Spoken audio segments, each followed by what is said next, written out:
की परमेश्वर का नाम पाए। परमेश्वर पिता को धन्यवाद देते हैं कि एक बार फिर से उसने अपने बातों को बोलने का मुझको मौका दिया। हालेलुया। और प्रभु यीशु मसीह क्रूस पर उनको चढ़ा दिया गया और उस समय वो अपना सेवकाई का निष्कर्ष को बता रहे। हालेलुया। जैसे कोई भी कहानी है, उसका निष्कर्ष, उसका सारांश क्या है,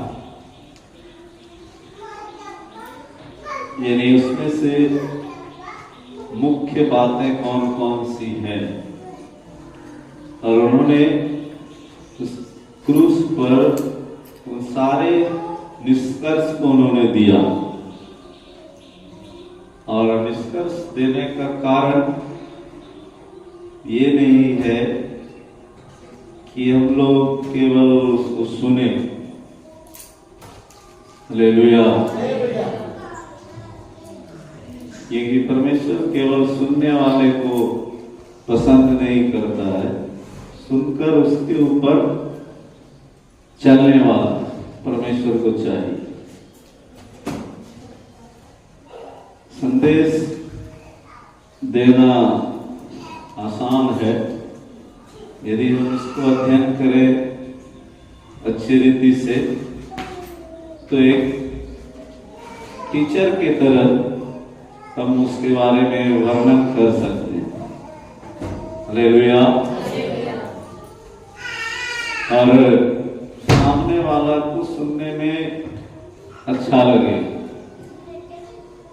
रोचक लगेगा, परंतु वो एक कहानी है जो हमारे मन को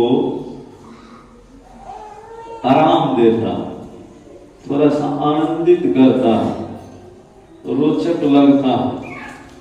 परंतु परमेश्वर का वचन ऐसा नहीं, उसके विपरीत।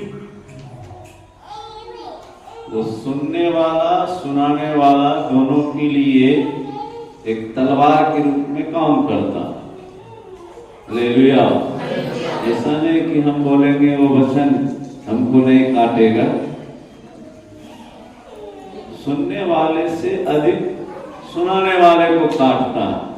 वचन में स्पष्ट लिखा हुआ है, हम में से बहुत लोग उपदेशक ना बने,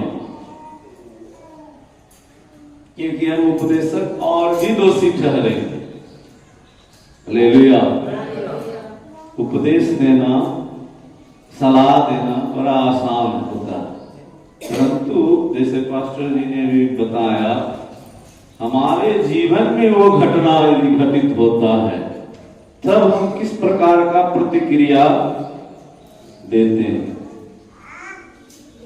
किसी का लड़ाई झगड़ा छुड़ाना आसान है, उसको ज्ञान देना आसान है, परंतु वही परिस्थिति हमारे साथ होता है, तब हम क्या यीशु मसीह की तरह शांत रहते हैं, चुपचाप रहते हैं, या केवल उसके वचन को सुन लिए और उस परिस्थिति में उस वचन को अलग करके अपना शारीरिक बातों को प्रकट करने लगते हैं। हालेलुया। यीशु मसीह ने वो 7 वचन इसलिए दिया, हम उसको एक पर्व के रूप में ना मनाएं। हालेलुया। पर्व के रूप में मनाने के लिए वचन नहीं है कि हम इस दिन गुड फ्राइडे है, एकदम आज पर्व त्योहार है, आज ईसाई लोग का जाके वहां मनाना है।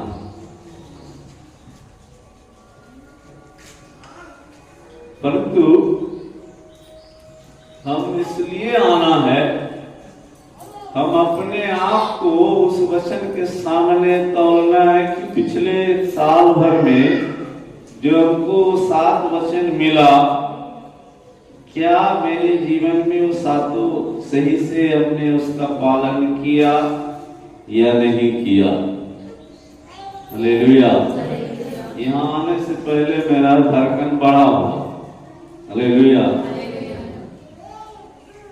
वो धड़कन इसलिए बढ़ा कि ये सातों बात कितना आपने अपने जीवन में उतारा, इसलिए मेरा धड़कन तेज हो गया। हालेलुया। क्योंकि मैंने बोला वचन सुनने वाले से अधिक सुनाने वाले को काटता,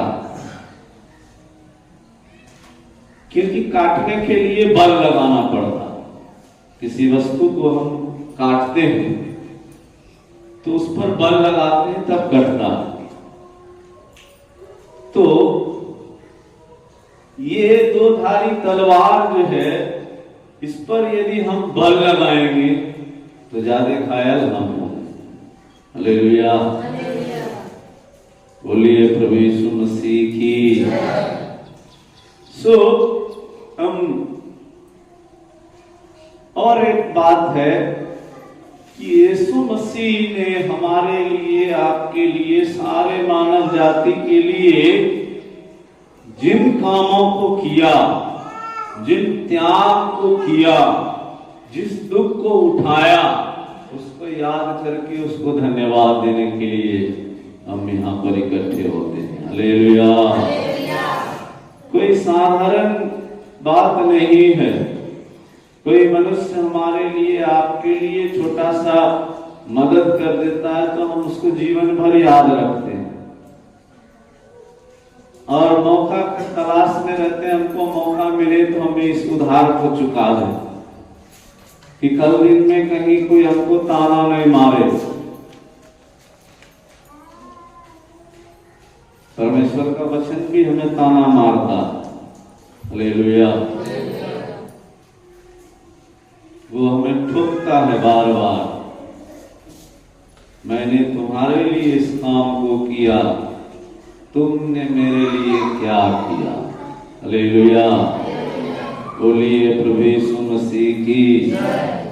मुझको एक वचन जो है मन में बार बार आया, मैं तेरे प्रेम को, पहले प्रेम को जानता हूं, परंतु अभी वैसा प्रेम तुम्हारा नहीं। हालेलुया। जब आप उसके सामने अपने आप को रखेंगे वो आपसे बात करना शुरू करेगा, क्योंकि वो इसलिए आया कि हम पवित्र बने, हम उसके लायक तैयार होने पाए। हम आसानी से कहते हैं यीशु आ रहा है अपना कलीसिया को ले जाने के लिए, परंतु उस कलीसिया में झुर्री नहीं होना। चेहरा पर जैसे उम्र बढ़ने से झुर्री आ जाता है, बुढ़ापा दिखने लगता है, उस प्रकार का कलीसिया को यीशु मसीह नहीं ले जाए। हालेलुया। इसलिए हम परमेश्वर का वचन की ओर जाएंगे और ध्यान से सब कोई सुनना।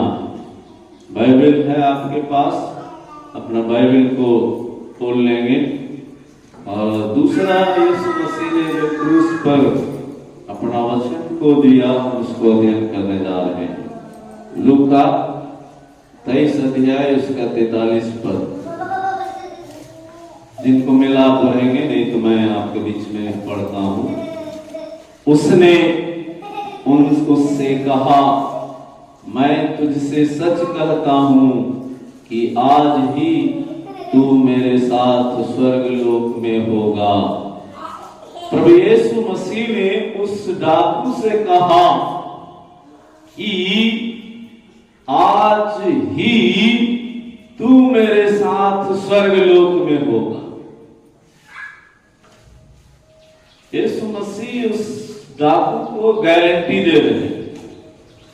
गारंटी इसलिए हम बोले, यहां पर एक शब्द है ही, वो उस बात को प्रमाणित कर रहा है, ये सही है। हालेलुया। इसमें कहीं भी किंतु परंतु नहीं। आज हम कई बार इसके ऊपर तर्क वितर्क करते हैं कि उसने तो बपतिस्मा लिया नहीं, स्वर्ग कैसे चला गया। इसका मतलब हम यीशु मसीह के ऊपर अविश्वास करते हैं। ऐसा सवाल मेरे से भी पूछा गया। दो डाकू है यीशु मसीह के, एक दाहिने एक बाएं, और वो लटकाया हुआ है, उसको भी दंड मिला, यीशु मसीह को भी दंड मिला। थोड़ा सा हम उस डाकू के बात को सुनेंगे, उसके बाद हम आगे बढ़ेंगे। उसी का हम ऊपर जाएंगे। 39 पद से है लिखा हुआ, जो कुकर्मी वहां लटकाए गए थे उनमें से एक ने उसकी निंदा करके कहा। ध्यान से सुनेंगे, कोई इधर उधर बात ना करे, क्योंकि यहीं पर रहस्य छुपा हुआ। और क्या तू मसीह नहीं है? यहाँ डाकू जो है, जो कुकर्मी है, वो कह रहा, उसका निंदा कर रहा। क्या निंदा कर रहा है? क्या तू मसीह नहीं?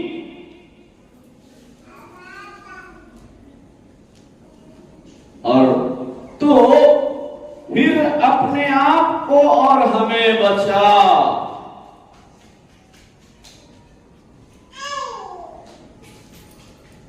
इस पर दूसरे ने उसे डांट कर कहा, क्या तू परमेश्वर से भी नहीं डरता? तू न्याय अनुसार दंड पा रहे हैं, यही तू भी तो वही दंड पा रहा है, और हम तो न्याय अनुसार दंड पा रहे हैं, क्योंकि हम अपने कामों का ठीक फल पा रहे हैं, पर इसने कोई अनुचित काम नहीं किया। तब उसने कहा, हे यीशु, जब तू अपने राज में आए तो मेरी सुधि लेना। ये दोनों डाकू यीशु मसीह के संदेश को सुना हुआ है। ध्यान से सुनिए। यदि सुना हुआ नहीं रहता तो यीशु के बारे में वो जानता ही नहीं कि वो मसीह है। यीशु के बारे में जानता ही नहीं कि ये परमेश्वर का पुत्र है। हालेलुया। मोक्ष पाने के लिए प्रभु यीशु मसीह ने, जब तक वो शरीर में इस धरती पर रहे, उन्होंने कोई भी अपना अगल बगल का इलाका, कोई भी घर को उन्होंने नहीं छोड़ा कि उसने उस स्वर्गीय बातों को नहीं बताया। हालेलुया। जिस गांव में उसका जन्म हुआ, जिस जगह में उसका जन्म हुआ, ऐसा नहीं कि उस जगह में उसने संदेश नहीं सुनाया। उस जगह में भी उसने परमेश्वर के राज के बारे में बताया। उस नगर में भी परमेश्वर के राज को बताया।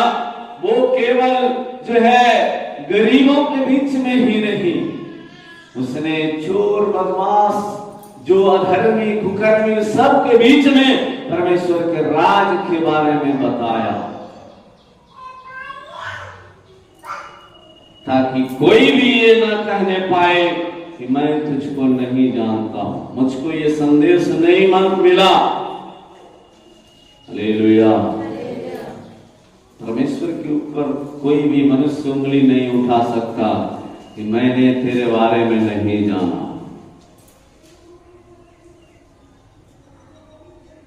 हालेलुया। इसलिए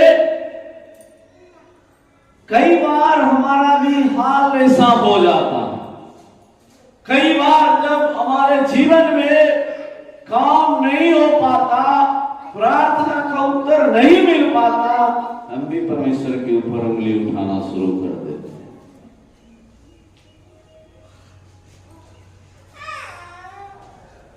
दो झुंड मसीह में है, और यहां पर भी उस दो झुंड को दिखाया गया। एक झुंड केवल चमत्कार चाहिए, केवल हमें आशीष चाहिए, केवल हमें जो हमारा काम सफल होना है, केवल हमारा ही बात होना है, हमें आगे रखना है, हमें कभी पीछे नहीं करना है, हमेशा हमें मौका देना है। यदि मौका नहीं मिला तो फिर हम आपसे हमारा रिश्ता ठीक नहीं रहेगा। हालेलुया। दूसरा झुंड वो परमेश्वर के बारे में हमेशा बुराई कर रहा है। मैं समझता हूं अय्यूब से बढ़ के उसने उस दुख को वहां पर उठा रहा है। अय्यूब तो फ्री था,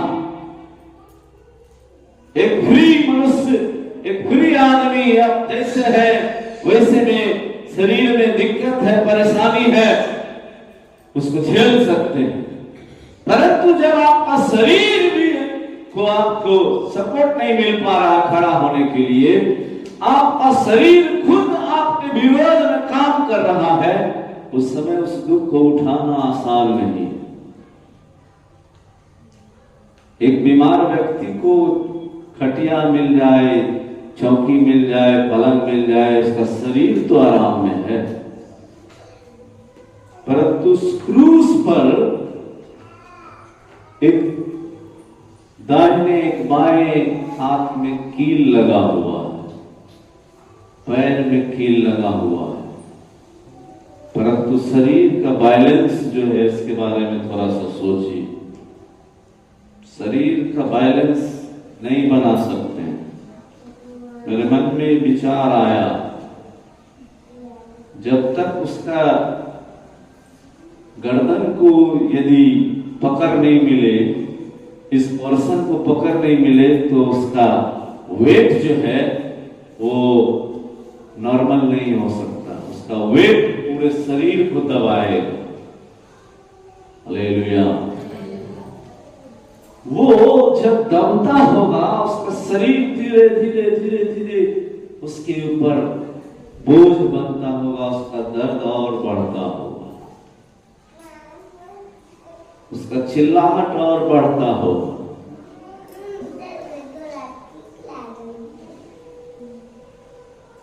उस दुख के घड़ी में, उस विकट परिस्थिति में, मृत्यु के जगह में वो एक मनुष्य बोल रहा है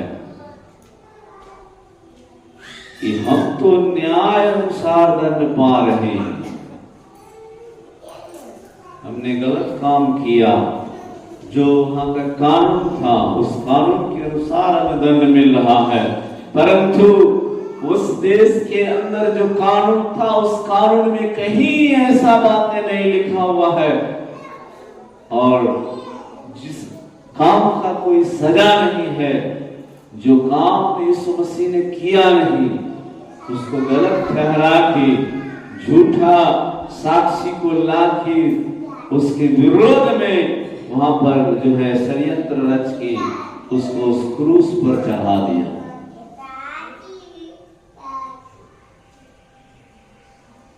उस क्रूस पर चढ़ना पहले से प्लान था, परमेश्वर के प्लान में वो सारी बातें थी।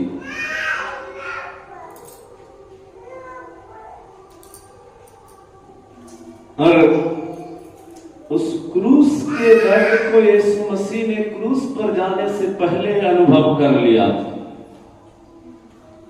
इसलिए गतसमनी के बगीचा में उसने पिता से दुआ किया, हे पिता, हो सके तो ये कटोरा मेरे सामने से हटा दे,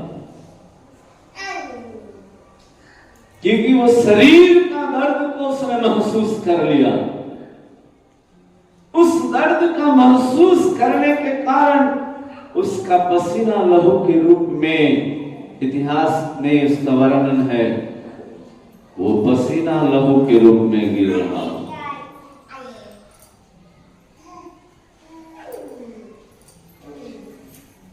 वो एक भयंकर दुखी, वो एक भयंकर सतावट है।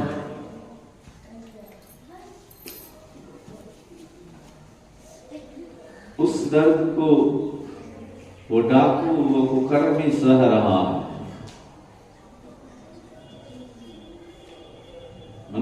के लिए उद्धार जरूरी है,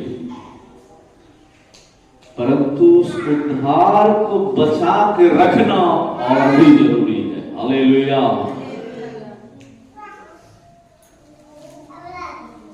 क्योंकि हम में से कई लोग उस उद्धार को बचा नहीं पाते। इसलिए वचन में लिखा हुआ, जो अंत तक धीरज धरे रहेगा उसी का उद्धार होगा, वही मोक्ष पाएगा, वही उस यीशु मसीह के संग रहने पाएगा, वही जो है उस राज का वारिस होने पाएगा।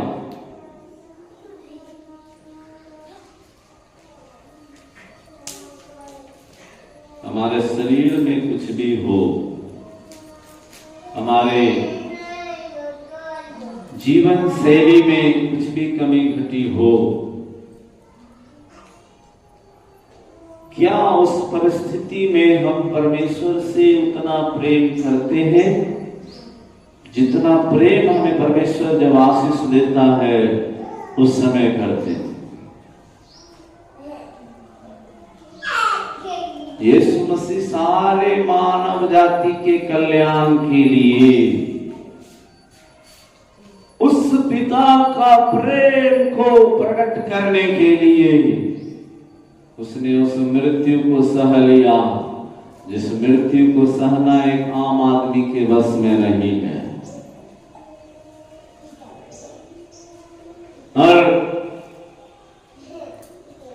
उद्धार पाने के लिए, उस स्वर्ग में पहुंचने के लिए, उस यीशु मसीह के संग रहने के लिए हमें इस दूसरे डाकू के समान उस परमेश्वर के ऊपर अपना विश्वास, अपना भरोसा, अपना जो है हर एक बात में जो है परमेश्वर को पहले स्थान देना। यदि हम ये अंत तक करते रहें तो परमेश्वर यीशु मसीह हमें, जैसे उस डाकू को उसने कहा कि आज ही तू मेरे साथ स्वर्गलोक में होगा, वो यीशु मसीह हमसे आपसे भी कहेगा कि आज तू मेरे साथ स्वर्गलोक में होगा। हालेलुया।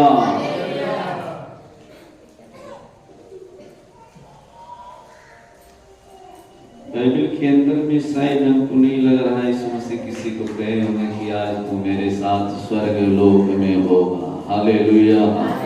धनवान हो, पहलवान हो, बुद्धिमान हो, ज्ञानवान हो, उसका चेला लोग को भी यीशु मसीह शायद हमको लगता नहीं कहे कि आज तू मेरे साथ स्वर्गलोक में होगा। एक कुकर्मी व्यक्ति को, जो अपना कुकर्म को जानता है, इसलिए उसने परमेश्वर के सामने अंगीकार किया, हे प्रभु, मैं तो अपना न्याय के अनुसार दंड पा रहा हूं, परंतु तूने कुछ नहीं किया प्रभु, फिर भी तू उस दंड को सह रहा है।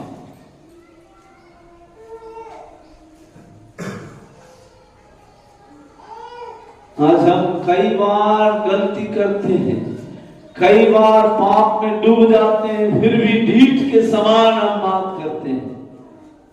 हमारा मन टूटता नहीं है, हमारा हृदय व्याकुल नहीं होता है। हम जो है जैसे संसार का लोग चलता है वैसे चलते रहते हैं। कोई एक बात बोलता है, 10 बात बोल देते हैं। आज परमेश्वर का वचन हमसे बात कर रहा है, हमसे सवाल पूछ रहा है कि तुम किस झुंड में हो, मेरे ऊपर उंगली उठाने वाले या मेरे सामने अपने भूल को अंगीकार करके मुझसे क्षमा मांगने वाले हो। कितना भी दुख आ जाए फिर भी तुम मुझको छोड़ने वाले झुंड में हो, या उस दुख की घड़ी में भी मुझको याद करने वाले, मेरे साथ चलने वाले झुंड में हैं। परमेश्वर आज आपसे हमसे सवाल कर रहा, हम अपने आंखों को बंद करें, हम अपने आप को जांचते हुए हम प्रार्थना करने जा रहे हैं। हम यहाँ कोई पर्व त्योहार मनाने के लिए नहीं आए, हमसे आपसे परमेश्वर हर साल अपने वाक्यों को अपने दासों के द्वारा प्रकट करता है। केवल यहीं तक सुन के नहीं रहना है, तो सारे सातों वचन को याद करके अपने जीवन में उसके अनुसार चलने का प्रयास करना, वही हमसे आपसे वो पिता का चाहत है। हमसे आपसे वो पिता इसी बात का लालसा में है। Hallelujah, hallelujah. प्रभु ओ परमेश्वर, आज हम भी परमेश्वर इस वचन के अनुसार अपने आप को पिछले दिनों में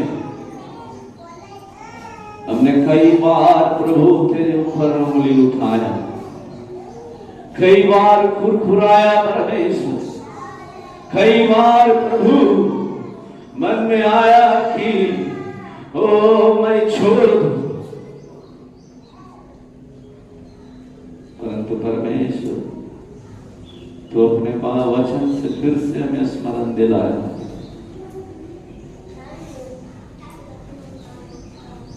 ओ परमेश्वर, केवल हमें आशीष के पीछे नहीं दौड़ना है, केवल हमें कुछ मिले तुझसे, हम उसी के कारण तुझसे प्रेम नहीं रखना परमेश्वर।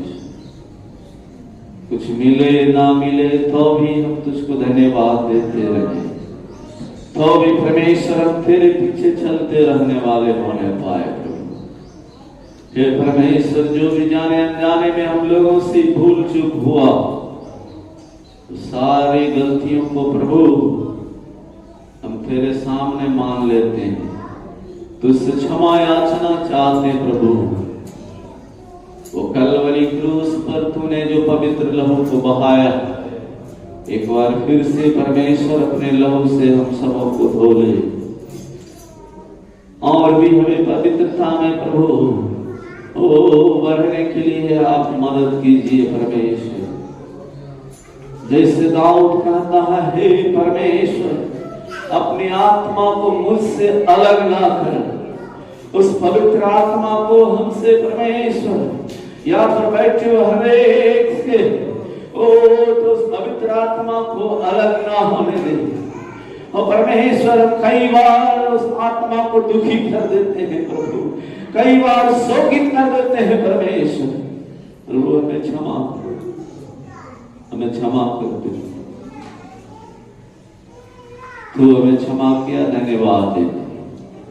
सारा आदर इज्जत महिमा आपको देते हुए यीशु मसीह के नाम में मांगते हैं, आमीन, आमीन, हालेलुया।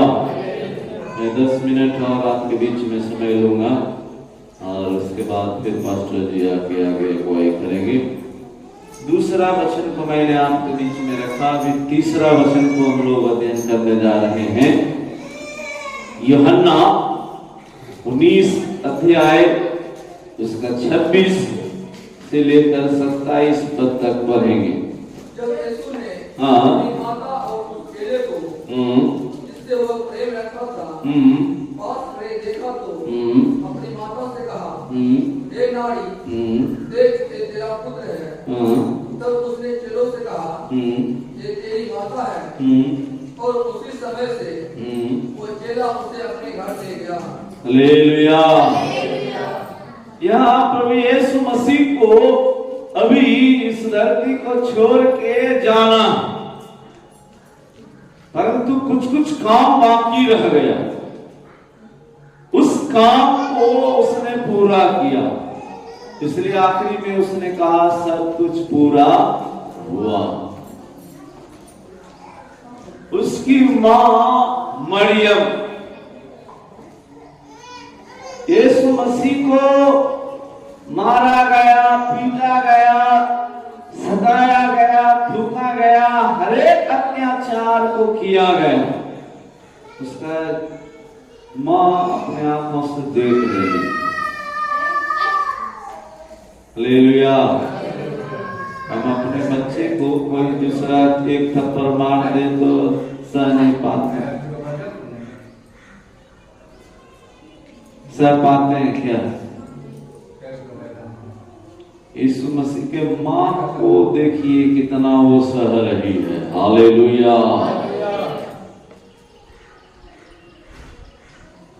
उस सतावट को देख के भी उसका मां के बारे में बाइबल में वर्णन नहीं है कि उसकी मां ने उस लोगों को गाली भी दिया, उल्टा पुल्टा कुछ बोला, कहीं वर्णन नहीं,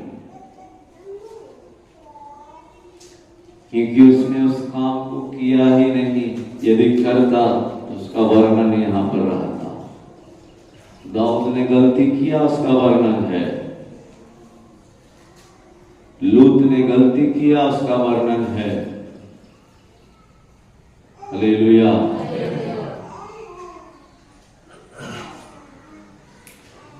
आज मां लोग, पिता लोग इस बात को ध्यान में रखना,